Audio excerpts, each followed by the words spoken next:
संधू साहब, सभी police department के सभी वरिष्ठ अधिकारी, मालेगांव शहर के तमाम नागरिक, दोस्तों और साथियों, मुझे याद है जब संधू साहब मालेगांव शहर में डीवाईएसपी बोलकर आए थे और जब उन्होंने चार्ज लिया था तो उसके सेकंड दिन में एक गुलाब का फूल लेकर आया था, सिर्फ एक गुलाब का, और उसमें कांटे लगे हुए थे। और मैंने साहब को, शायद वो याद होगा या नहीं, मैंने कहा था साहब ये गुलाब का फूल है और इसमें कांटे भी हैं। ये हमारा अपना मालेगांव शहर है जो बहुत खूबसूरत भी है और इसके अंदर बहुत कांटे भी हैं। और जब आज मैं आपको निरोप समारंभ के लिए जब आप आया हूं, आपके फ्यूचर के लिए, आपके भविष्य के लिए शुभकामनाएं देने के लिए आया हूं, तो मैंने बिना कांटे का गुलदस्ता लेके आया हूं, गुलाब का। तो मालेगांव शहर, चाहे वो पुलिस डिपार्टमेंट हो, चाहे कोई भी सरकार का डिपार्टमेंट हो, जब कोई अधिकारी ट्रांसफर होता है या अधिकारी जब मालेगांव आते हैं तो वो यकीनन वो पूछते हो मालेगांव शहर कैसा है, लैंड ऑर्डर कैसा रहेगा, वहां के लोग कैसे होंगे, वहां की जनता कैसे होगी, क्योंकि मालेगांव शहर हिंदुस्तान के अंदर प्रसिद्ध शहर है। जहां पर 2 बम ब्लास्ट हुए वो मालेगांव शहर, जहां पर कई राइड हुए वो मालेगांव शहर। लेकिन 2002 के बाद से मालेगांव शहर के अंदर राइड नहीं हुआ। और जब संधू साहब आए तो उनके सामने भी बहुत समस्याएं आई, बहुत बड़ी बड़ी समस्याएं आई। कई ऐसे सन आए, ऐसे कई त्योहार है जो हिंदू मुस्लिम भाइयों के टकराते रहे, सामने आमने त्योहार खड़े हो गए। एक मर्तबा शायद रामनवमी और बकरीद सामने आ गई साथ में।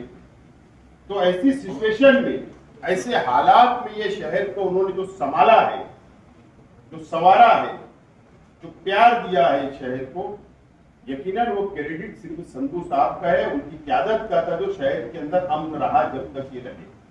ये मैं क्रेडिट संधू साहब को देता हूं। उसका कारण, उन्होंने कभी भेदभाव नहीं किया कि ये धर्म के लोगों से कोई भेदभाव नहीं किया, ना कोई दूसरे धर्म के लोगों से भेदभाव किया। सभी धर्म, सभी समाज, सभी संगठनाएं को वो साथ लेकर बैठते थे, उनसे चर्चा किया करते थे, उनसे योगदान मांगा करते थे, और सभी शहर के हर धर्म के लोगों ने उनके कार्यकाल के अंदर, उनके पीरियड के अंदर उनको कोऑपरेट किया, उनको मदद की, सहयोग किया, और ये शहर को बराबर उन्होंने बैलेंस बनाकर लेकर चलने का काम संधू साहब ने किया है।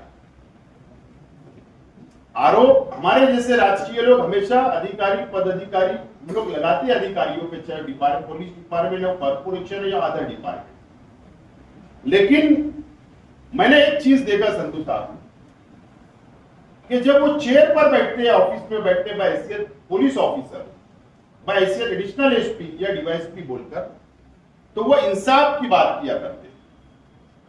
चाहे वो मेरा सगा भाई हो, चाहे मेरे कार्यकर्ता हो, अगर उन्होंने गलत किया है तो उनके ऊपर हमेशा उन्होंने कड़क एक्शन लिया। और अगर हमारे ऊपर नाइंसाफी हुई तो सामने वाले ने अगर कोई गलत किया तो उसके ऊपर भी कड़क एक्शन लेने का काम किया।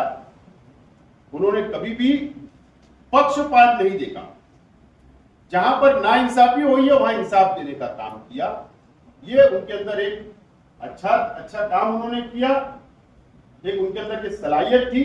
और इसीलिए आज अगर ये सभागृह, यहाँ पर ये हॉल के अंदर सभी समाज, सभी धर्म, सभी तंजीमें के लोग अगर आए हैं तो इसीलिए निरोप देने के लिए आए हैं कि संधू साहब का कार्यकाल बहुत अच्छा गया। मैं अल्लाह से दुआ करता हूं कि आपके फ्यूचर में आप जिला एसपी बने जालना डिस्ट्रिक्ट के। मैं आपको शुभकामनाएं देता हूं, नेक ख्वाहिशात देता हूं।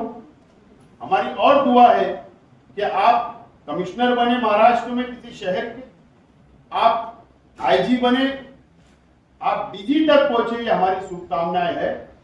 और ये शहर आपको हमेशा याद करेगा, आपके कामों को याद करेगा।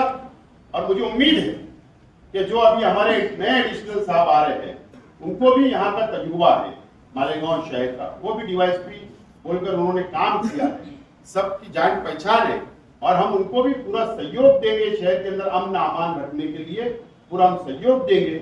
और मुझे उम्मीद है कि जब गुंजाल साहब यहाँ पर एडिशनल चार्ज लेंगे, एडिशनल एसपी साहब का चार्ज लेंगे, तो वो आपके नक्श कदम पर चलकर इस शहर को संभालेंगे।